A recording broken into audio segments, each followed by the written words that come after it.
Welcome to another Business Tech Planet video. Today, we'll show you how to search for text in Excel using a custom search bar.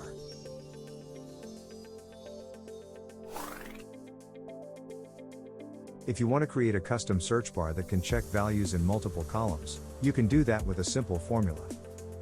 Here we have a table containing 3 columns. One for names, ages, and one for a match that we'll use to filter the results later. Start by heading up to any cell in row 1 that's separate from the main table, and type search to indicate where the search bar will be. In the adjacent cell, set the background color to anything you like, and add a border. To make this work, we need a formula. So check the description to find it. You'll need to modify the formula to fit your table structure. F and 1 refer to the search cell. So, if your search cell is in G1, simply change the F to G.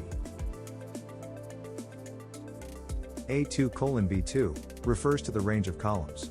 But if the values you'd like to search are located in column A, B, C, and D, then you would change B2 to D2. When you're done, copy and paste the formula into the first cell in the match column.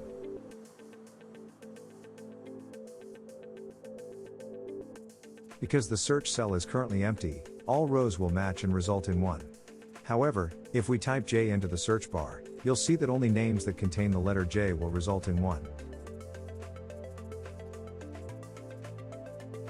We can now click the drop-down arrow in the match column. There, head down and uncheck the box next to 0. Then hit apply. Perfect. We can now search and display values that contain our search phrases.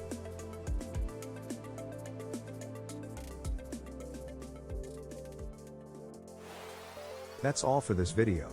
If you found it helpful, why not buy us a coffee? We'd really appreciate it, and you'll be helping us grow the channel. Thanks for watching.